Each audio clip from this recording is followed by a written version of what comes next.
ಸರ್ವನಾಶ ವಿನಾಶ ಕ್ಷಣಕ್ಕೊಂದು ಹೇಳಿಕೆ. ಟ್ರಂಪ್ ಬೆದರಿಕೆಗೆ ಬಗ್ತಾ ಇಲ್ಲ ಇರಾನ್. ಕೊನೆಯ ಅವಕಾಶ ಅಂತ ಟ್ರಂಪ್ ಬಿಲ್ಡಪ್.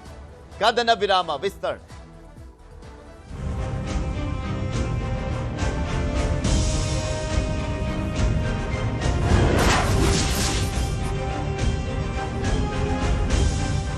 ಇರಾನ್ ಸುತ್ತಲೂ ಕೂಡ ಇರುವಂತ ಎಲ್ಲಾ ದೇಶಗಳಲ್ಲೂ ಕೂಡ ಸೇನೆಯನ್ನ ಇಟ್ಕೊಂಡು ಹಾಗೆ ಈಗ ಆಲ್ರೆಡಿ ಸಾಕಷ್ಟು ದಾಳಿಯನ್ನ ಮಾಡಿ ಇರಾನ್ ಜರ್ಜರಿತ ಆಗುವ ರೀತಿಯಲ್ಲಿ ಮಾಡಿದ್ದೇವೆ, ನಾವೇ ಗೆದ್ದಿದ್ದೇವೆ, ಇರಾನ್ ಸೋತ್ಬಿಟ್ಟಿದೆ ಅಂತ ದಿನಕ್ಕೆ 3 ಟ್ವೀಟ್ ಅನ್ನ ಹಾಕೊಳ್ಳುವಂತ ಡೊನಾಲ್ಡ್ ಟ್ರಂಪ್ ಕದನ ವಿರಾಮ ಮುಗಿತಿದ್ದ ಹಾಗಲೇ ಸುಮ್ಮನಿರೋದಿಲ್ಲ, ಉಗ್ರ ದಾಳಿ ಅಂತ ಹೇಳಿದ್ರು, ಸರ್ವನಾಶ ಮಾಡ್ಬಿಡ್ತೀವಿ ಇರಾನ್ನ ಅಂತ 3ನೇ ಬಾರಿಗೆ ಹೇಳ್ತಾ ಇರುವಂತದ್ದು. ಇದ್ಯಾವುದಕ್ಕೂ ಕೂಡ ಜಗ್ತಾ ಇಲ್ಲ ಇರಾನ್. ಎಷ್ಟು ಮಟ್ಟಿಗೆ ವಿಲ್ ಪವರ್ ಇದೆ ಇರಾನ್ಗೆ ಅನ್ನುವಂಥದ್ದು ಅನ್ಕೋಬಹುದು. ಯಾಕೆಂದ್ರೆ ಅಮೆರಿಕ ಕೈಲಿ ಏನೂ ಆಗೋದಿಲ್ಲ ಅನ್ನುವಂಥ ರೀತಿಯಲ್ಲಿ ಇರಾನ್ ಕೂಡ ಅಷ್ಟೇ ಟಕ್ಕರ್ ಅನ್ನ ಕೊಡ್ತಾ ಇದೆ. ಇದೇ ಫ್ರಸ್ಟ್ರೇಟ್ ಅನ್ನ ಮಾಡ್ತಾ ಇರುವಂಥದ್ದು ಅಮೆರಿಕಕ್ಕೆ. ಹೇಗಾದ್ರೂ ಮಾಡಿ ಯುದ್ಧವನ್ನ ನಿಲ್ಲಿಸಬೇಕು, ಆದ್ರೆ ನನ್ನ ಈಗೋ ಹರ್ಟ್ ಆಗಬಾರ್ದು ಅನ್ನುವಂಥ ರೀತಿಯಲ್ಲಿ ಅವರೇ ತಲೆಬಾಗಿದ್ರು ಅನ್ನುವಂಥ ರೀತಿಯಲ್ಲಿ ಮೆಸೇಜ್ ಅನ್ನ ಪಾಸ್ ಮಾಡಬೇಕು ವಿಶ್ವಕ್ಕೆ ಅನ್ನುವಂಥ ಒಂದು ಹಪಾಪಿತನ ಅಮೆರಿಕಕ್ಕೂ ಕೂಡ ಇದೆ. ಆದ್ರೆ ಇರಾನ್ ಸೊಪ್ಪಾಗ್ತಾ ಇಲ್ಲ, ಸಂಧಾನಕ್ಕೆ ಇರಾನ್ ಬರ್ತಾ ಇಲ್ಲ. ಸಂಧಾನಕ್ಕೆ ಬರುವವರೆಗೂ ಕೂಡ ಸೀಸ್ ಫೈರ್ ಅಂತ ಹೇಳಿದ್ದಾರೆ. ಎಷ್ಟು ದಿನ ಎಲ್ಲಿಯವರೆಗೂ ಸೀಸ್ ಫೈರ್ ಅದು ಕೂಡ ಇಲ್ಲ. ಸಂಧಾನಕ್ಕೆ ಬರೋವರೆಗೂ ಕದನ ವಿರಾಮ ಇರುತ್ತೆ ಅಂತ ಹೇಳ್ತಾ ಇದ್ದಾರೆ. ಒಂದ್ ಕಡೆ ಬೆದರಿಕೆಯನ್ನ ಹಾಕ್ತಾ ಇದ್ದಾರೆ, ಮತ್ತೊಂದ್ ಕಡೆ ಸಂಧಾನಕ್ಕೆ ಬನ್ನಿ ಅಂತ ಹೇಳ್ತಾ ಇದ್ದಾರೆ. ಟ್ರಂಪ್ ಬಿಡ್ತಾ ಇಲ್ಲ, ಇರಾನ್ ಅವ್ರು ಬರ್ತಾ ಇಲ್ಲ. ಟ್ರಂಪ್ ಬೆದರಿಕೆಗಳಿಗೆ ಬಗ್ತಾನೆ ಇಲ್ಲ ಇರಾನ್. ಟ್ರಂಪ್ ಘೋಷಣೆ ಮಾಡಿದ್ದಂತ ಕದನ ವಿರಾಮ ಅಂತ್ಯ ಆಯಿತು.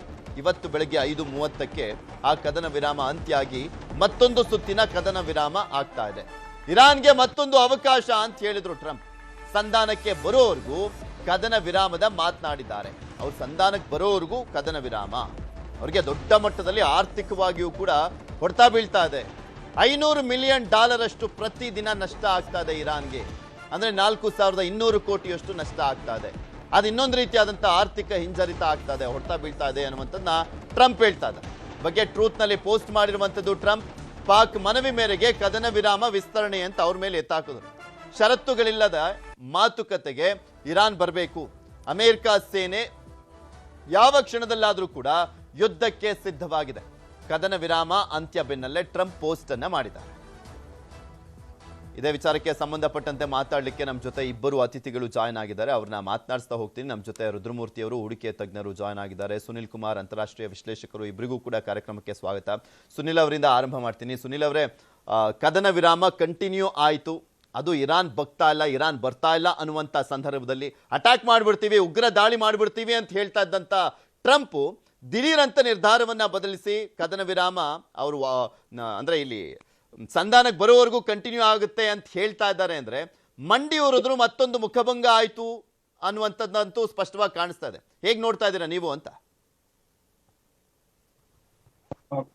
Good morning Prithvi and good morning to fellow panelist. ನೋಡಿ, ಇದು ಈ ವಿಶ್ಲೇಷಣೆ ಏನು ಈಗ ಮಾಡಬೇಕು, ಇದರಲ್ಲಿ ಏನೂ ಹೊಸದಿಲ್ಲ. ಟ್ರಂಪ್ ಸೇಮ್ ಟ್ಯಾಕ್ಟಿಕ್ ಆವತ್ತಿಂದಾನು ರೈಟ್ ಫ್ರಮ್ ಡೇ 1 ಇದು ಕಂಟಿನ್ಯೂ ಆಗ್ತಾನೆ ಇದೆ. ಫಸ್ಟ್ಲಿ ನಾನು ಹೇಳ್ಬೇಕಂತ ಹೇಳಿದ್ರೆ, ಸೆಕೆಂಡ್ ವಿಷಯ ಏನು ಅಂತ ಹೇಳಿದ್ರೆ, ಈಗ ಅದು ಹೇಳ್ತಾರಲ್ಲ ಜಟ್ಟಿ ಬಿದ್ರು ಮೀಸೆ ಮಣ್ಣಾಗ್ಲಿಲ್ಲ. ಈಗ ನಿಜವಾಗ್ಲೂ ನಿಮ್ಮ ಹತ್ರ ಸ್ಟ್ರಾಂಗ್ ಪವರ್ ನಿಮ್ಮ ಹತ್ರ ಇದ್ರೆ, ನಿಜವಾಗ್ಲೂ ನಿಮ್ಗೆ ಅಷ್ಟು ಏನೋ ಮಿಲಿಟರಿ ನಿಮ್ಮ ಮೈಟ್ ಮೇಲೆ ನಿಮ್ಗೆ ಅಷ್ಟು ಇದಿದ್ರೆ, ನಂಬಿಕೆ ಇದ್ರೆ, firstly at the very first place ನೀವು 45 to 50 ಡೇಸ್ ಈಗ ಏನ್ ನಡೆದಿದೆ ಈ ಕಾನ್ಫ್ಲಿಕ್ಟ್, ಇಷ್ಟು ಒಳಗಡೆ ನೀವೇನು ಮಾಡಕ್ ಆಗ್ಲಿಲ್ಲ ಅವರಿಗೆ. That is the first thing. Secondly, ಈಗ ಇಂಡೆಫಿನೆಟ್ ಆಗಿ ನೀವೇನೇನೆ ಈಗ ಇದು ಮಾಡ್ತಿದ್ದೀರಾ, ಏನ್ ಹೇಳ್ತಾರೆ, ಒಂದು ಸೀಸ್ ಫೈರ್ ಅಂತ ಹೇಳ್ಬಿಟ್ಟು ನೀವೇ ಹೇಳ್ತೀರಾ, ಅಂದ್ರೆ ಅವ್ರು ಬರೋವರೆಗೂ ನಾವು ಸೀಸ್ ಫೈರ್ ಮಾಡ್ತಿದೀವಿ ಅಂತ. So these are all the symbols of weakness and confusion. Prithvi ಅವರೇ, ನಿಮ್ಮ ಹತ್ರ ನಿಜವಾಗ್ಲೂ ಅಷ್ಟು ಮಿಲಿಟರಿ ಇದೆ ಅಂದ್ರೆ, ಈಗ ಅದು ನೀವು ಮಿಲಿಟರಿ ವಿಷಯದಲ್ಲಾಗ್ಲಿ ಇಲ್ಲ ಅಂತ ಹೇಳಿದ್ರೆ ನಿಮ್ಮ ಒಂದು ರಾಜತಾಂತ್ರಿಕವಾದಂತಹ ಒಂದು ಇದೇನಿದೆ ಮೆಥಡ್ಸ್ ಅಲ್ಲಾಗ್ಲಿ, ನೀವು ಇರಾನ್ಗೆ ಏನು ಮಾಡಕ್ ಆಗ್ತಾ ಇಲ್ಲ. ನೀವು ಡಬಲ್ ಬ್ಲಾಕೇಡ್ ಮಾಡಿದ್ರು ಸಹ ಇರಾನ್ ತನ್ನ ಶಾಡೋ ಫ್ಲೀಟ್ಸ್ ಅಲ್ಲಿ ತನ್ನ ಕೆಲಸ ಏನ್ ಮಾಡ್ಬೇಕು ಅದು ತನಗೋಸ್ಕರ ಅದು ಮಾಡ್ತಾನೆ ಇದೆ.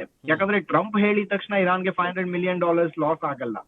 ಈಗ ಟ್ರಂಪ್ ಹೇಳ್ಬಿಟ್ಟು ನಾವು ಡಬಲ್ ಬ್ಲಾಕೇಡ್ ಮಾಡ್ಬಿಟ್ಟು ಅವರ ಶಿಪ್ಸ್ ನಾವು ಬಿಡ್ತಿಲ್ಲ ಅಂತ ಹೇಳಿದ್ರೆ, Iran has its own ways. ಅವರು ಇಂತಹ ಒಂದು ಡಬಲ್ ಅಟ್ಯಾಕ್ ಅಂತ ಹೇಳಿದ್ರೆ ನಮ್ಮ ಇದು ಏನ್ ಹೇಳ್ತಾರೆ ಇಸ್ರೇಲ್ ಅಂಡ್ US ಅಟ್ಯಾಕ್ ನ 50 days ಅವ್ರು ತಡ್ಕೊಂಡಿದ್ದಾರೆ. Two of the biggest military powers in the world.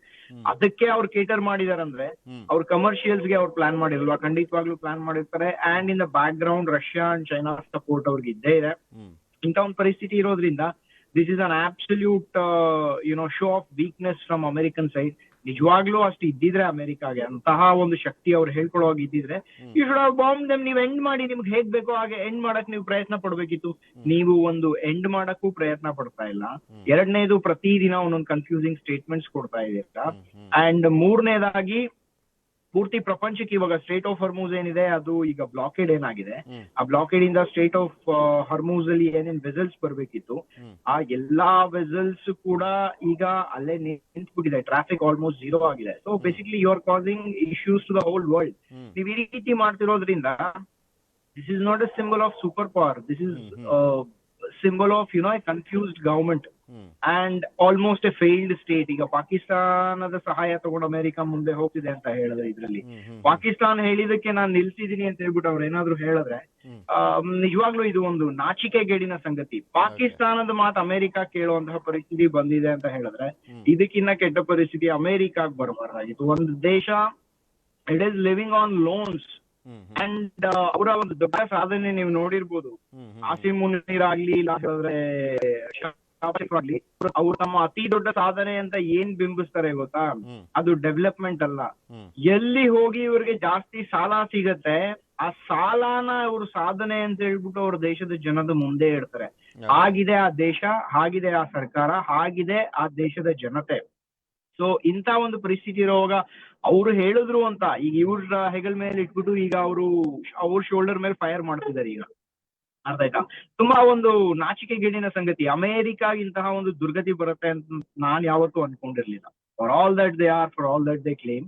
So there is nothing to be serious about as far as America is concerned. ಅವರ ಒಂದು ಸೀರಿಯಸ್ನೆಸ್ ಏನಿತ್ತು ಅಂದ್ರೆ ಅವರಿಗೆ ನಾವು ಕೊಡುವಂತಹ ಒಂದು ವ್ಯಾಲ್ಯೂ ಏನಿತ್ತು, ಪ್ರಪಂಚ ಕೊಡ್ತಿದ್ದ ವ್ಯಾಲ್ಯೂ ಏನಿತ್ತು, ಡೇ ಬೈ ಡೇ ಅವರು ಅದನ್ನ ಕಳ್ಕೊತಾ ಇದಾರೆ ಈಗ. And they are becoming declining super power right now. ದುಡ್ಡಿದೆ, ಮಿಲಿಟರಿ ಮೈಟ್ ಇದೆ, but they are extremely confuse. ಅವ್ರಿಗೆ ಗೊತ್ತಿಲ್ಲ ಏನ್ ಮಾಡ್ಬೇಕು ಅಂತ. ಅಂಡ್ ಇದಕ್ಕಿನ್ನ ತುಂಬಾ ದೊಡ್ಡದು ಪೃಥ್ವಿ ಅವರೇ, ಇಸ್ರೇಲ್ ಈಗ ಅಮೆರಿಕ ಮಾತನ್ನ ಜಾಸ್ತಿ ಕೇಳ್ತಿಲ್ಲ. ಯಾಕಂತ ಹೇಳಿದ್ರೆ ಸೀಸ್ ಫೈರ್ ಆಗಿ ಲೆಬನನ್ ನಿಂತಿದೆ. ಬಟ್ ಹ್ಯಾವಿಂಗ್ ಸೆಡ್ ದಟ್, ಅವರು ಎಷ್ಟು ದಿನ ಅದನ್ನ ಹೋಲ್ಡ್ ಮಾಡ್ತಾರೆ, ಎಷ್ಟು ಸಕ್ಸಸ್ಫುಲ್ ಆಗುತ್ತೆ ಲೆಬನನ್ ಟಾಕ್ಸ್ ಎಲ್ಲ, only the time can tell. So very dark days ahead right now. Back to you. ಇದೆ ಅದೊಂದು ಸ್ವಲ್ಪ ಕರೆಕ್ಟ್ ಮಾಡ್ಕೊಳ್ಳಿ. ಮತ್ತೆ ರುದ್ರಮೂರ್ತಿ ಸರ್ ಇದ್ದಾರೆ, ಅವ್ರನ್ನೂ ಕೂಡ ಮಾತನಾಡ್ತೀನಿ. ರುದ್ರಮೂರ್ತಿ ಸರ್, ಅಂಟಿಲ್ ಅನ್ಲೆಸ್ ಅತ್ಲಾಗೆ ಕದನ ವಿರಾಮನೂ ಅಲ್ಲ, ಇತ್ಲಾಗ ಯುದ್ಧನೂ ಕೂಡ ಆಗ್ತಾ ಇಲ್ಲ, ಇಂತಹ ಒಂದು ಮಿಡ್ಲ್ ಕನ್ಫ್ಯೂಷನ್ ನಲ್ಲಿ ಇರುವಂತಹ ಸಂದರ್ಭದಲ್ಲಿ ಹೂಡಿಕೆ ಮೇಲೆ ಎಷ್ಟು ಮಟ್ಟಿಗೆ ಹೊಡೆತ ಬೀಳ್ತಾ ಇದೆ ಜಾಗತಿಕವಾಗಿ ಮತ್ತೆ ಭಾರತದಲ್ಲೂ ಕೂಡ ಅಂತ ನೋಡಿ, ಇದು ಎರಡು ವಿಚಾರವಾಗಿ ನಾವು ನೋಡ್ಬೇಕು. ಒಂದು, ಆರ್ಥಿಕವಾಗಿ ಏನು ದೇಶಕ್ಕೆ ಈ ವಾರಿಂದ ಏನ್ ಇಂಪ್ಯಾಕ್ಟ್ ಆಗುತ್ತೆ ಅಂತ ಒಂದ್ ಕಡೆ ಆದ್ರೆ, ಇನ್ನೊಂದು ನೀವು ಹೂಡಿಕೆ ದೃಷ್ಟಿಯಿಂದ ನೋಡಿದ್ರೆ ಇವಾಗ ಯಾರೋ ಚಿನ್ನ ಬೆಳ್ಳಿ ಖರೀದಿ ಮಾಡ್ಬೇಕು ಅಂತಿದ್ದಾರೆ, ಅಥವಾ ಶೇರ್ ಮಾರ್ಕೆಟ್ ಅಲ್ಲಿ ಯಾವ ರೀತಿ ಹೂಡಿಕೆ ಮಾಡ್ಬೋದು, ಅಥವಾ ಇದು ಒಳ್ಳೆ ಸಮಯನ ಮಾರಾಟ ಮಾಡ್ಬೇಕಾ ಖರೀದಿ ಮಾಡ್ಬೇಕಾ, ಈ ಎಲ್ಲಾ ಗೊಂದಲ ಇದೆ. ಮೊದಲನೇದಾಗಿ ನಾನು ದೇಶದ ಆರ್ಥಿಕ ಪರಿಸ್ಥಿತಿಯನ್ನ ಒಟ್ಟಾರೆ ಹೇಳೋದಾಯ್ತು ಅಂದ್ರೆ, ಖಂಡಿತವಾಗ್ಲೂ ಕಚ್ಚಾ ತೈಲದ ಬೆಲೆಗಳು ಏನು ಯುದ್ಧದ ನಂತರ ಹತ್ತತ್ರ $100 ಪ್ರತಿ ಬ್ಯಾರಲ್ಗೆ ಆವರೇಜ್ ಆಗಿ ಟ್ರೇಡ್ ಆಗಿದೆ. ಅದು ಖಂಡಿತವಾಗ್ಲೂ ಇಂಡಿಯನ್ ಎಕಾನಮಿಗೆ, ಭಾರತ ದೇಶದ ಆರ್ಥಿಕ ಪರಿಸ್ಥಿತಿಗೆ ಹಿನ್ನಡೆಯನ್ನ ಕೊಡುತ್ತೆ ಅಂತ ಹೇಳ್ತಾ ಇದ್ದೀನಿ. ನಾವ್ ಏನೇ ಮಾತಾಡ್ಬೋದು, ನಮಗೆ ಆಲ್ಟರ್ನೇಟಿವ್ ಫ್ಯೂಯಲ್ಸಿನ ಬಳಕೆ ಆಗಿರ್ಬೋದು, ಹಾಗೂ ಬೇರೆ ಸೋರ್ಸಸ್ ಆಫ್ ಎನರ್ಜಿ ಆಗಿರ್ಬೋದು, ಅದ್ರಲ್ಲಿ ಸೋಲಾರು, ಹೈಡ್ರೋಜನ್, ಗ್ರೀನ್ ಎನರ್ಜಿ, ನೀವ್ ಏನೇ ಮಾತಾಡಿ, ಆದ್ರೆ ಇದೆಲ್ಲ ಸಂಪೂರ್ಣವಾಗಿ ಬದಲಾಗೋದಕ್ಕೆ ಇನ್ನ ಸಮಯ ತಗೊಳತ್ತೆ. Indian economy is definitely dependent on fossil fuels ಅಂತ ಹೇಳ್ತೀನಿ. ಅಂದ್ರೆ ಪೆಟ್ರೋಲ್, ಡೀಸೆಲ್, ನಾವೇನ್ ಕಚ್ಚಾ ತೈಲದ ಆಮದಲ್ಲಿ ಖಂಡಿತವಾಗ್ಲೂ ನಾವ್ ಇನ್ನ ಡಿಪೆಂಡೆನ್ಸಿಯನ್ನ ತೋರಿಸಿದೀವಿ. ಇದು ಖಂಡಿತವಾಗ್ಲೂ ಆರ್ಥಿಕ ಪರಿಸ್ಥಿತಿ ಮೇಲೆ ಹೊಡೆತ ಬೀಳುತ್ತೆ. ಯಾವ ರೀತಿ ಅಂತ ತಾವು ಕೇಳೋದಾದ್ರೆ, ಮೊದಲನೇದಾಗಿ ಭಾರತದ GDP ಗ್ರೋತ್ ರೇಟ್ ಏನ್ ಹತ್ತತ್ರ 7-7.5% ಇತ್ತು. ಇದು ಖಂಡಿತವಾಗ್ಲೂ 0.5% ಇಲ್ಲ 1% ಇಳಿಕೆ ಆಗುವ ಸಾಧ್ಯತೆಗಳನ್ನ ನಾವು ಮುಂದಿನ ದಿನಗಳಲ್ಲಿ ಕಾಣ್ತೀವಿ. ಯಾಕಂದ್ರೆ ಇವಾಗ ಏನಾಗ್ತಿದೆ, ಒಂದ್ ಕಡೆ ಇಲ್ಲಿ ಅಮೆರಿಕ ಸೀಸ್ ಫೈರ್ ಅನ್ನ ಮುಂದುವರಿಸ್ತೀನಿ ಅಂತಾರೆ, ಮತ್ತೊಂದ್ ಕಡೆ ಇರಾನ್ ಯಾವುದೇ ಸಂಧಾನಕ್ಕೂ ಬರ್ತಾ ಇಲ್ಲ, ಎರಡನೇ ಸುತ್ತಿನ ಮಾತುಕತೆಯೂ ಕೂಡ ವಿಫಲ ಆಗ್ತಾ ಇದೆ. ಇದೆಲ್ಲ ಏನ್ ಹೇಳ್ತಾ ಇದೆ ಅಂದ್ರೆ, ಯುದ್ಧ ಒಂದ್ ಕಡೆ ಏನೇ ಆದ್ರೂ ಕೂಡ ಕಚ್ಚಾ ತೈಲದ ಬೆಲೆಗಳು ಖಂಡಿತ ವಾಪಸ್ $60 ಪ್ರತಿ ಬ್ಯಾರಲ್ಗೆ ಬರೋದಿಲ್ಲ. ಅಂದ್ರೆ ನಾವಿವಾಗ ಒಪ್ಕೋಬೇಕು, ಮುಂದಿನ ದಿನಗಳಲ್ಲಿ ಕಚ್ಚಾ ತೈಲ ಏನೇ ಇದ್ರೂ ಕೂಡ ಹತ್ತತ್ರ $90 ಪ್ರತಿ ಬ್ಯಾರಲ್ ಹತ್ರನೇ ಇರುತ್ತೆ ಹೊರತು ಯುದ್ಧ ನಿಂತರೂ ಕೂಡ ಅದರಿಂದ ಆಗಿರುವಂತಹ ಡ್ಯಾಮೇಜ್ ಏನಿದೆ ಹಾಗೂ ಕಚ್ಚಾ ತೈಲ ವಾಪಸ್ ತಿರ್ಗಾ ಯುದ್ಧ ನಿಂತರೂ ಕೂಡ $60 ಪ್ರತಿ ಬ್ಯಾರಲ್ಗೆ ಬರೋದಿಲ್ಲ. ಹಾಗಾಗಿ ಭಾರತದ ಆರ್ಥಿಕ ಪರಿಸ್ಥಿತಿ ಮೇಲೆ ಹಾಗೂ ಹಣದುಬ್ಬರ ಇನ್ಫ್ಲೇಷನ್ ಮೇಲೆ ನೇರವಾಗಿ ನೆಗೆಟಿವ್ ಇಂಪ್ಯಾಕ್ಟ್ ಅನ್ನ ಕೊಡುತ್ತೆ. ಅಂದ್ರೆ ಇಂಡಿಯಾ GDP ಗ್ರೋತ್ ರೇಟ್ ಹತ್ತತ್ರ 0.5% ಇಂದ 1% ಇಳಿಕೆ ಆಗುತ್ತೆ ಹಾಗೂ ಇನ್ಫ್ಲೇಷನ್ ಅಥವಾ ಹಣದುಬ್ಬರ ಖಂಡಿತವಾಗ್ಲೂ ಜಾಸ್ತಿ ಆಗುತ್ತೆ. ಈಗಿರುವಂತಹ ಏನ್ 4% RBI ಹೇಳ್ತಾ ಇದೆ, ಇನ್ಫ್ಲೇಷನ್ 4% ಒಳಗಡೆ ನಾವ್ ಇರ್ಬೇಕು ಅಂತ ಏನು ಅವ್ರ ಉದ್ದೇಶ ಇಟ್ಕೊಂಡಿದ್ದಾರೆ, ನನ್ನ ಪ್ರಕಾರ ಅದು ಖಂಡಿತವಾಗ್ಲೂ 5ರಿಂದ 6%ಗೆ ಇನ್ಫ್ಲೇಷನ್ ಏರಿಕೆ ಆಗುತ್ತೆ ಈಗಿರುವ 4% ಇಂದ. ಹಾಗೂ GDP ಗ್ರೋತ್ ರೇಟ್ ಕಡಿಮೆ ಆಗುತ್ತೆ. ಹಾಗೂ ಮುಂದಿನ ದಿನಗಳಲ್ಲಿ ಇದು ವಾಪಸ್ ತಿರ್ಗಾ ನಾವು ಯುದ್ಧದ ಮುಂಚೆ ಏನ್ ಆರ್ಥಿಕ ಪರಿಸ್ಥಿತಿಲಿ ಇದ್ದುವೋ ಅಲ್ಲಿಗೆ ಬರೋದಕ್ಕೆ ಮಿನಿಮಮ್ ಇನ್ನ ಒಂದು 6 ತಿಂಗಳಿಂದ 1 ವರ್ಷ ಆಗುತ್ತೆ. ಇದು ಆರ್ಥಿಕವಾಗಿ ಭಾರತ ದೇಶದ ಮೇಲೆ ಆಗಿರುವಂತಹ ಪರಿಣಾಮ.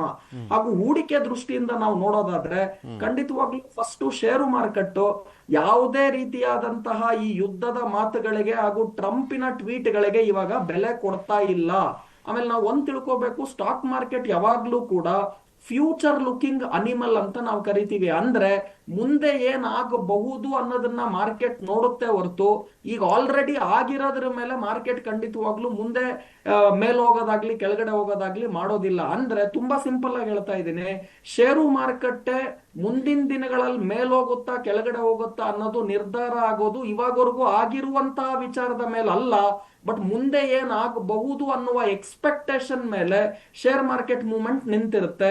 ಆಮೇಲೆ ನಾನು ಕ್ಲಿಯರ್ ಆಗಿ ಹೇಳ್ತಾ ಇದ್ದೀನಿ, ಯುದ್ಧ ಏನೇ ಹಾಕೊಂಡು ಹೋಗ್ಲಿ ಷೇರು ಮಾರುಕಟ್ಟೆ ಪಾಸಿಟಿವ್ ಆಗಿದೆ. ಆಲ್ರೆಡಿ ನಿಫ್ಟಿಯನ್ನ ತಾವು ನೋಡೋದಾದ್ರೆ 22,200 ಇದ್ದಂತಹ ನಿಫ್ಟಿ ಹತ್ತತ್ರ 2,250 ಅಂಕಗಳ ಏರಿಕೆಯನ್ನ ಕೊಟ್ಟಿದೆ. ಇವತ್ತಿನ ದಿವಸ ನೀವು ಮಾರ್ಕೆಟ್ ಅನ್ನ ನೋಡೋದಾದ್ರೆ ಖಂಡಿತವಾಗ್ಲೂ ಹೌದು, 150 ಅಂಕ ನಿಫ್ಟಿ ಕೆಳಗಡೆ ಇದೆ. ಬಟ್ ಒಟ್ಟಾರೆ ತಾವು ನೋಡೋದಾದ್ರೆ 2,000 ಅಂಕಕ್ಕೂ ಜಾಸ್ತಿ ಏರಿಕೆಯನ್ನ ನಿಫ್ಟಿಯಲ್ಲಿ ಕೇವಲ 2ರಿಂದ 3 ವಾರದಲ್ಲಿ ನೋಡಿದೀವಿ. ಇದೇನ್ ಹೇಳ್ತಾ ಇದೆ ಅಂದ್ರೆ ಯುದ್ಧಕ್ಕೆ ಖಂಡಿತವಾಗ್ಲೂ ಶೇರ್ ಮಾರ್ಕೆಟ್ ತಲೆ ಕೆಡಿಸ್ಕೊಂತಾ ಇಲ್ಲ. ಟ್ವಿಟರ್ ಅಲ್ಲಿ ಏನ್ ಟ್ರಂಪಿನ ಟ್ವೀಟ್ಸ್ ಗಳು ಬರ್ತಾ ಇದೆ ಅದಕ್ಕೂ ಕೂಡ ಮಾರ್ಕೆಟ್ ಜಗ್ತಾ ಇಲ್ಲ. ಅಂದ್ರೆ ಇರಾನ್ ಯಾವ ರೀತಿಯಾಗಿ ತಲೆ ಕೆಡ್ಸ್ಕೊಂಡಿಲ್ಲ ಟ್ರಂಪ್ ಹೇಳಿಕೆಗಳಿಗೆ, ಹಾಗೆ ಶೇರ್ ಮಾರ್ಕೆಟ್ ಹಂಗೆ ಡಿಪೆಂಡ್ ಆಗ್ಬಿಟ್ಟಿದ್ಯಾ ಅಂತ, ಅವ್ರು ಏನಾದ್ರೂ ಕೊಟ್ಕೊಳ್ತಾ ಇರ್ಲಿ ನಮ್ ಕೆಲಸ ನಾವು ಮಾಡ್ಕೊಂಡು ಹೋಗೋಣ ಅನ್ನೋ ರೀತಿಲಿ. ಖಂಡಿತವಾಗ್ಲೂ ಸರಿಯಾಗಿ ಹೇಳ್ತಾ ಇದ್ದೀರಾ ಪೃಥ್ವಿ ಅವರೇ. ಅದು ಇವತ್ತಿಂದಲ್ಲ, 2 ವಾರ ಆಲ್ರೆಡಿ ಆಗೋಗಿದೆ. ಅಂದ್ರೆ ಕಳೆದ 2 ವಾರದಿಂದ ಇದು ಹೇಗಾಗಿದೆ ಅಂದ್ರೆ, ಈ ಹುಲಿ ಕುರಿದ್ ಒಂದು ಕತೆ ಇದೆ. ಕುರಿ ಕಾಯೋನೊಬ್ಬ ಬೆಟ್ಟದ ಮೇಲೆ ಹೋಗ್ಬಿಟ್ಟು ಹುಲಿ ಬಂತು ಅಂದ್ರೆ ಊರಿನ ಜನ ಎಲ್ಲ ಓಡ್ ಬರ್ತಾರೆ, ನೋಡೋದ್ರಲ್ಲಿ ಹುಲಿನೇ ಇರೋದಿಲ್ಲ. ಈ ತರ 2 ಬಾರಿ ಮಾಡ್ತಾನೆ, 3 ಬಾರಿ ಮಾಡ್ತಾನೆ, ಊರಿನ ಜನರಿಗೆ ಬೇಜಾರಾಗ್ಬಿಡುತ್ತೆ. ನಿಜವಾಗ್ಲೂ ಹುಲಿ ಬಂದಾಗ ಆ ಕುರಿ ಕಾಯೋನ್ ಹುಲಿ ಬಂತು ಅಂದ್ರೂ ಕೂಡ ಯಾರು ಬರೋದಿಲ್ಲ. ಈ ಟ್ರಂಪ್ ವಿಚಾರ ಆ ತರ ಆಗ್ಬಿಟ್ಟಿದೆ. ಅವ್ರು ಏನೇ ಮಾತಾಡಿದ್ರು ಕೂಡ ಜನ ಖಂಡಿತವಾಗ್ಲೂ ಶೇರ್ ಮಾರ್ಕೆಟ್ ಅಲ್ಲೂ ತಲೆ ಕೆಡಿಸ್ಕೊಂತಾ ಇಲ್ಲ. ಹಾಗೂ ಇವಾಗ ಇರಾನ್, ಇಸ್ರೇಲ್ ಮತ್ತೆ ಈ ಅಮೆರಿಕ ನಡುವೆ ನಡೆದಂತಹ ಈ ಯುದ್ಧ ಏನಿದೆ ಇದನ್ನ ಎಂಡ್ ಮಾಡಬೇಕು ಅಂತ ಖಂಡಿತ ಟ್ರಂಪ್ಗೂ ಆಸೆ ಇದೆ. ಆದ್ರೆ ಅವ್ರು ಹೇಳುವ ಮಾತುಗಳಿಗೆ ಇರಾನ್ ಒಪ್ತಾ ಇಲ್ಲ. ಹಾಗೂ ಎರಡನೇದಾಗಿ ಇಸ್ರೇಲು ಕೂಡ ಯಾವುದೇ ರೀತಿಯಾದಂತಹ ಅಮೆರಿಕನ ಮಾತುಗಳಿಗೆ ಕೇಳೋದಕ್ಕೆ ರೆಡಿ ಇಲ್ಲ. ಸೊ ಒಟ್ಟಾರೆ ಹೇಳೋದಾಯ್ತು ಅಂದ್ರೆ ಆರ್ಥಿಕವಾಗಿ ನಾವು ಖಂಡಿತವಾಗ್ಲೂ ಒಂಚೂರು ಈ ಯುದ್ಧದ ಡ್ಯಾಮೇಜ್ ಅನ್ನ ಅನುಭವಿಸ್ತೀವಿ. ಯಾಕಂದ್ರೆ ಕಚ್ಚಾ ತೈಲದ ಬೆಲೆಗಳು ಜಾಸ್ತಿ ಇದೆ. $60 ಎಲ್ಲಿದೆ, $100 ಪ್ರತಿ ಬ್ಯಾರಲ್ ಎಲ್ಲಿದೆ, ಹತ್ತತ್ರ 60% ಏರಿಕೆ. $60 ಇಂದ $90 ಅಂದ್ರೆ 50% ಇನ್ಕ್ರೀಸ್ ಆಗುತ್ತೆ.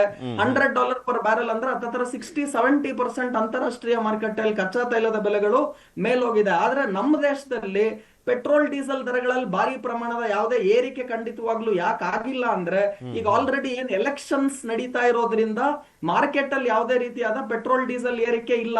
ಆದ್ರೆ ಅಮೆರಿಕ ದೇಶವನ್ನೇ ತಾವು ತಗೊಳೋದಾದ್ರೆ ಅಮೆರಿಕ ದೇಶ ಭಾರತದ ತರ ಪೆಟ್ರೋಲ್ ಅನ್ನ ಆಮದು ಮಾಡ್ಕೊಳಲ್ಲ. ಅವ್ರು ಇನ್ಫ್ಯಾಕ್ಟ್ ಎಷ್ಟು ಬೇಕೋ ಬಳಕೆ ಮಾಡ್ಬಿಟ್ಟು ರಫ್ತು ಮಾಡ್ತಾರೆ, ಎಕ್ಸ್ಪೋರ್ಟ್ ಮಾಡ್ತಾರೆ.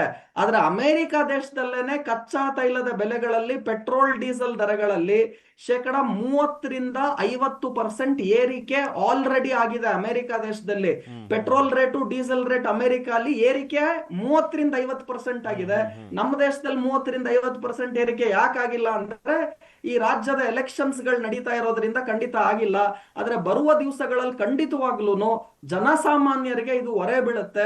ಎಷ್ಟ್ ದಿವಸ ಅಂತ ಗೌರ್ಮೆಂಟ್ ಸುಮ್ನೆ ಇರುತ್ತೆ? ಪೆಟ್ರೋಲ್ ಡೀಸೆಲ್ ದರಗಳಲ್ಲಿ ₹1, ₹2, ₹3 ಆತರ ಏರಿಕೆಯನ್ನು ಖಂಡಿತ ನಿರೀಕ್ಷಿಸಬೇಡಿ. 10, 15, ₹20 ಪ್ರತಿ ಲೀಟರ್ಗೆ ಏರಿಕೆಯನ್ನ ಖಂಡಿತವಾಗ್ಲೂ ಮುಂದಿನ ದಿನಗಳಲ್ಲಿ ನಾವು ಕಾಣ್ತೀವಿ.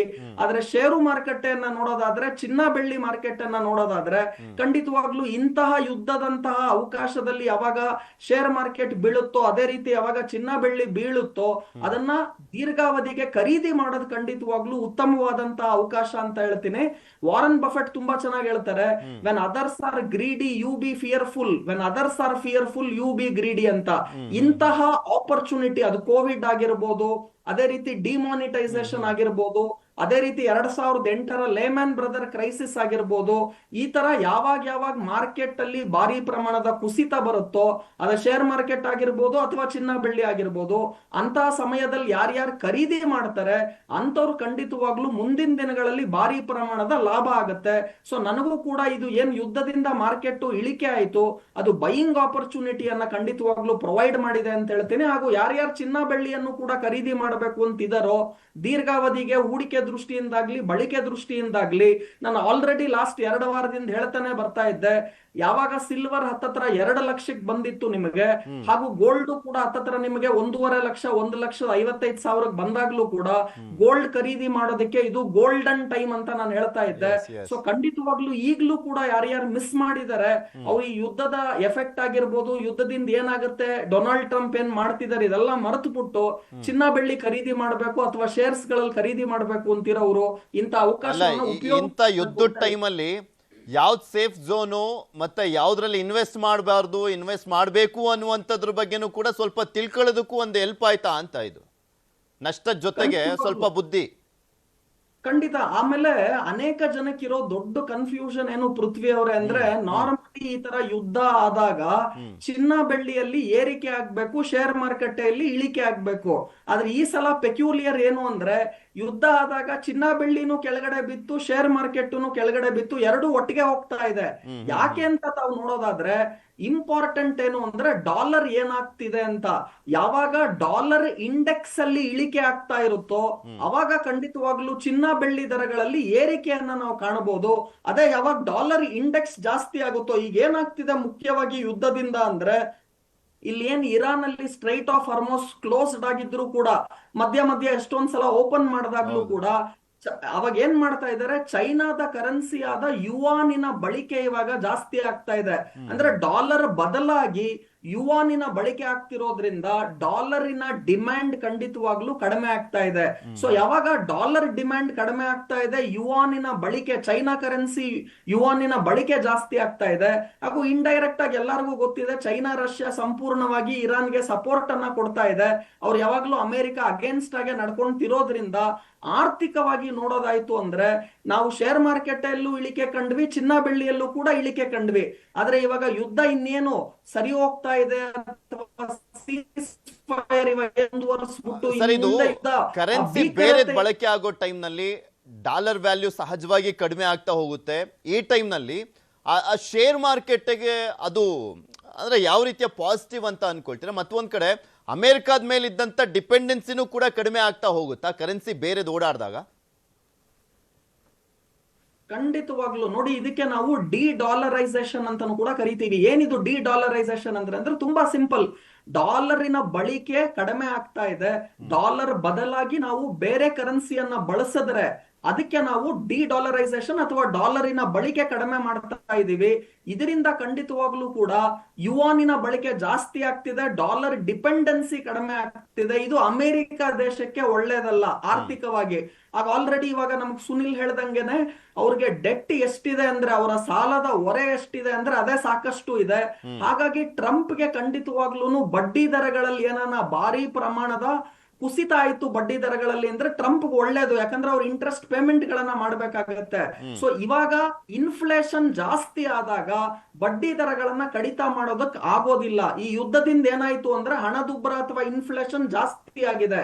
ಯಾವಾಗ ಇನ್ಫ್ಲೇಷನ್ ಜಾಸ್ತಿ ಆಗುತ್ತೋ ಬಡ್ಡಿ ದರಗಳನ್ನ ಕಡಿತ ಮಾಡೋದಕ್ ಆಗೋದಿಲ್ಲ. ಯಾಕಂದ್ರೆ ಇಂಟ್ರೆಸ್ಟ್ ರೇಟ್ ಮತ್ತೆ ಇನ್ಫ್ಲೇಷನ್ ಒಂದೇ ಡೈರೆಕ್ಷನ್ ಅಲ್ಲಿ ಹೋಗ್ಬೇಕು. ಇನ್ಫ್ಲೇಷನ್ ಮೇಲ್ ಹೋದ್ರೆ ಇಂಟ್ರೆಸ್ಟ್ ರೇಟು ಮೇಲ್ ಹೋಗುತ್ತೆ, ಇನ್ಫ್ಲೇಷನ್ ಕೆಳಗಡೆ ಬಂದ್ರೆ, ಇನ್ಫ್ಲೇಷನ್ ಅಂದ್ರೆ ಹಣದುಬ್ಬರ ಜಾಸ್ತಿ ಆಗುವಾಗ ಬಡ್ಡಿ ದರನು ಜಾಸ್ತಿ ಆಗ್ಬೇಕು. ಈಗ ಟ್ರಂಪ್ ಏನ್ ಮಾಡಿದ್ರು, ಈ ಯುದ್ಧದಿಂದ ಕಚ್ಚಾ ತೈಲದ ಬೆಲೆಗಳ ಏರಿಕೆ ಆಯ್ತು, ಅದರಿಂದ ಹಣದುಬ್ಬರ ಏರಿಕೆ ಆಯ್ತು, ಅದರಿಂದ ಅವ್ರಿಗೆ ಬಡ್ಡಿ ದರ ಏರಿಕೆ ಆದ್ರೆ ಅವ್ರು ಏನು ಇಂಟ್ರೆಸ್ಟ್ ಪೇಮೆಂಟ್ ಮಾಡಬೇಕು, ಅವರ ಡೆಟ್ ಜಾಸ್ತಿ ಇರೋದ್ರಿಂದ, ಅವರ ಸಾಲ ಜಾಸ್ತಿ ಇರೋದ್ರಿಂದ ಅವ್ರಿಗೆ ಇಂಟ್ರೆಸ್ಟ್ ಬರ್ಡನ್ ಜಾಸ್ತಿ ಆಗುತ್ತೆ. ಇದು ಖಂಡಿತ ಅಮೆರಿಕಾಗೆ ಒಳ್ಳೇದಲ್ಲ. ಅದ್ರ ತುಂಬಾ ಸಿಂಪಲ್ ಆಗಿ ನಮ್ ಜನಕ್ಕೆ ನಾನು ಏನ್ ಹೇಳ್ಬೇಕು ಅಂದ್ರೆ, ಚಿನ್ನ ಬೆಳ್ಳಿ ಖರೀದಿ ಮಾಡ್ಬೇಕು ಅಂತಿರೋರು ಇವಾಗ್ಲೂ ಕೂಡ ಖರೀದಿ ಮಾಡಿ. ನಾನು 2 ವಾರದಿಂದ ಹೇಳ್ತಾನೆ ಬರ್ತಾ ಇದ್ದೀನಿ, ಗೋಲ್ಡ್ ತಗೊಳೋದು ಗೋಲ್ಡನ್ ಟೈಮ್ ಅಂತ. ಸೊ ಇನ್ನ ಭಾರಿ ಪ್ರಮಾಣದ ಕುಸಿತ ಆಗ್ಬಿಡುತ್ತೆ, ಇಲ್ಲಿಂದ ಚಿನ್ನ ಬೆಳ್ಳಿ ಇನ್ನ ಇಳಿದೋಗುತ್ತೆ, ಆ ನಿರೀಕ್ಷೆಯನ್ನು ಇಟ್ಕೋಬೇಡಿ. ಸೊ ಹಾಗಾಗಿ ಖರೀದಿ ಮಾಡಬೇಕು ಅನ್ನೋರು ಖರೀದಿ ಮಾಡಿ. ಅದೇ ರೀತಿ ಷೇರು ಮಾರುಕಟ್ಟೆನೂ ಕೂಡ ಖಂಡಿತವಾಗ್ಲೂ ಇಂತ ಅವಕಾಶ, ಇಂತ ಇಳಿಕೆಯಲ್ಲಿ ಖರೀದಿ ಮಾಡಿ. ಭಾರಿ ಕುಸಿತವನ್ನ ಶೇರ್ ಮಾರ್ಕೆಟ್ ಅಲ್ಲಿ ಕಾಣ್ತೀವ ಅಂದ್ರೆ ಖಂಡಿತ ಅದರ ನಿರೀಕ್ಷೆ ಇಟ್ಕೋಬೇಡಿ. ಆದ್ರೆ ಮಾರ್ಕೆಟ್ ಖಂಡಿತ ವಾಪಸ್ ಆಲ್ ಟೈಮ್ ಹೈಸ್ಗೆ ಇನ್ನೇನ್ ಬಂದ್ಬಿಡುತ್ತಾ ಅಂದ್ರೆ ಅದರ ಸಾಧ್ಯತೆನೂ ಇಲ್ಲ. ಯಾಕಂದ್ರೆ ಈ ವಾರ್ ಇಂದ ಏನ್ ಡ್ಯಾಮೇಜ್ ಆಗಿದೆ, ಇದು ವಾಪಸ್ ಆಲ್ ಟೈಮ್ ಹೈಸ್ಗೆ ಮಾರ್ಕೆಟ್ ಬರೋದಕ್ಕೆ ಇನ್ನೊಂದು 6 ತಿಂಗಳಿಂದ 1 ವರ್ಷ ಬೇಕು. ಸೊ ನಿಧಾನ ಗತಿಯಲ್ಲಿ ಮಾರ್ಕೆಟ್ ಚೇತರಿಕೆ ಆಗತ್ತೆ ಹೊರತು ದಿಢೀರ್ ಅಂತ ಭಾರಿ ಪ್ರಮಾಣದ ಚೇತರಿಕೆಯನ್ನ ಇಲ್ಲಿಂದ ಶೇರ್ ಮಾರ್ಕೆಟ್ ಅಲ್ಲಿ ನಿರೀಕ್ಷೆ ಇಟ್ಕೋಬೇಡಿ. ನಿಧಾನ ಮಂದಗತಿಯ ಏರಿಕೆಯನ್ನ ಕಾಣ್ತೀವಿ ಹೊರತು ವಿ ಶೇಪ್ ರಿಕವರಿ ಆಗೋದಿಲ್ಲ, ಯು ಶೇಪ್ ರಿಕವರಿ ಆಗುತ್ತೆ ಅಂತ ಹೇಳ್ತೀನಿ. ಸರಿ, ಇದು ಲಾಂಗ್ ಟರ್ಮ್ ಕಾನ್ಫ್ಲಿಕ್ಟ್ ಏನಿದೆ, ಗ್ಲೋಬಲ್ ರಿಸೆಷನ್ ಅನ್ನ ಟ್ರಿಗರ್ ಮಾಡುತ್ತಾ ಅಂತ ಹೋಗ್ತಾ ಹೋಗ್ತಾ? ಯಾಕಂದ್ರೆ ಇದು ಕಂಟಿನ್ಯೂ ಆಗ್ತಾನೆ ಇದೆ. ಸೀಸ್ ಫೈರ್ ಅಂತ ನೆಟ್ಟು ಗೊತ್ತಾಗ್ತಾ ಇಲ್ಲ, ವಾರ್ ನಡೀತಾ ಇದೆಯಾ ಅಂತಾನೂ ಸರಿಯಾಗಿ ಗೊತ್ತಾಗ್ತಾ ಇಲ್ಲ. ಸೊ ಖಂಡಿತವಾಗ್ಲೂ ಕೂಡ ಈ ಯುದ್ಧ ಏನ್ ಆಗಿದೆ, ಆಮೇಲೆ ಯಾರು ಕೂಡ ಇಷ್ಟೊಂದ್ ದಿವಸ ಯುದ್ಧ ನಡೆಯುತ್ತೆ ಅಂತ ಟ್ರಂಪ್ ಕೂಡ ನಿರೀಕ್ಷಿಸಿರ್ಲಿಲ್ಲ. ಅಂದ್ರೆ ಇವಾಗ ಹತ್ತತ್ರ ಯುದ್ಧ ಶುರುವಾಗಿ 50 ದಿವಸಗಳು ದಾಟೋಗಿದೆ. ಇದು ಒಳ್ಳೆ ರಷ್ಯಾ ಯುಕ್ರೇನ್ ಯುದ್ಧ ಏನ್ ವರ್ಷಾನುಗಟ್ಲೆ ನಡೀತಲ್ಲ, ಅದ್ರ ಇಂಪ್ಯಾಕ್ಟ್ ಜಾಸ್ತಿ ಏನ್ ಇರ್ಲಿಲ್ಲ. ಆದ್ರೆ ಅಮೆರಿಕ ಮತ್ತೆ ಈ ಇರಾನ್ ಇಸ್ರೇಲಿನ ನಡುವೆ ನಡೀತಿರುವ ಕದನವನ್ನ ನೀವು ರಷ್ಯಾ ಯುಕ್ರೇನ್ ಕಂಪೇರ್ ಮಾಡಬೇಡಿ.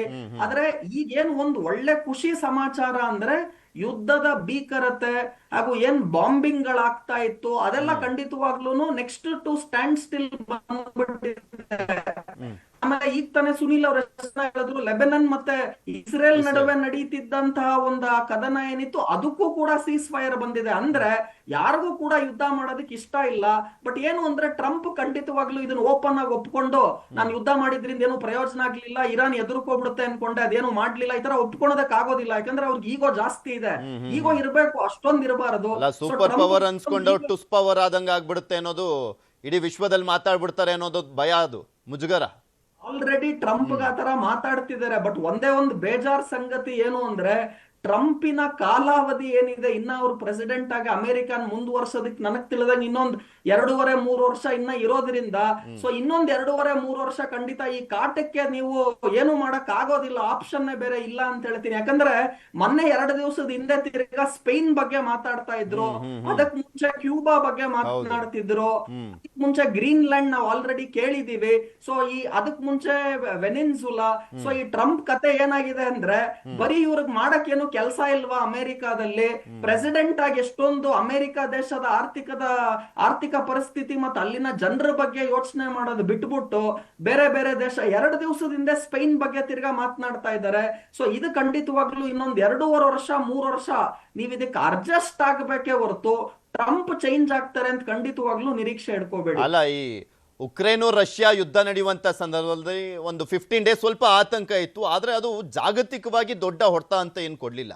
ಇಲ್ಲೂ ಕೂಡ ಅಷ್ಟೇ, ಅಕಸ್ಮಾತ್ ಸ್ಟ್ರೈಟ್ ಆಫ್ ಹಾರ್ಮೂಸ್ ಅನ್ನುವಂಥದ್ದು ಡಿಪೆಂಡೆನ್ಸಿ ಇಲ್ಲ ಅಂದಿದ್ರೆ ಯಾರನ್ನು ಹೊಡ್ಕೊಂಡು ಏನಾದ್ರೂ ಮಾಡ್ಕೊಳ್ಳಿ ಅಂತ ಹೇಳ್ಬಿಟ್ಟಿರೋರು. ಇಡೀ ಜಾಗತಿಕ ಎಲ್ಲ ದೇಶಗಳು ಅದೇ ಮಾತನಾಡ್ತಿದ್ರು.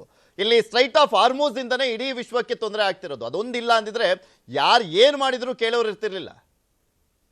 ಖಂಡಿತವಾಗ್ಲು ಪೃಥ್ವಿ ಅವರೇ, ಇದನ್ನ ನಾವು ಎಕನಾಮಿಕಲಿ ಆರ್ಥಿಕವಾಗಿ ನೋಡೋದಾಯ್ತು ಅಂದ್ರೆ ನೀವ್ ಹೇಳ್ದಂಗೆನೆ ಇರಾನ್ ಏನಾನ ಸ್ಟ್ರೈಟ್ ಆಫ್ ಹಾರ್ಮಸ್ ಅನ್ನು ಕಂಟ್ರೋಲ್ ಮಾಡ್ತಿರ್ಲಿಲ್ಲ, ಅಥವಾ ಸ್ಟ್ರೈಟ್ ಆಫ್ ಹಾರ್ಮಸ್ ಅಲ್ಲಿ 80 to 90% LPG ಸಪ್ಲೈ ಇಂಡಿಯಾಗೆ ಏನಾಗುತ್ತೆ, ನಾನ್ ಬರೀ 10, 20, 30 ಮಾತಾಡ್ತಾ ಇಲ್ಲ, 80ರಿಂದ 90% ಭಾಗ LPG ಯ ಸಪ್ಲೈ ಏನ್ ಬರುತ್ತೆ ಅದು ಬರದೇ ಈ ಸ್ಟ್ರೈಟ್ ಆಫ್ ಹಾರ್ಮಸ್ ಇಂದ.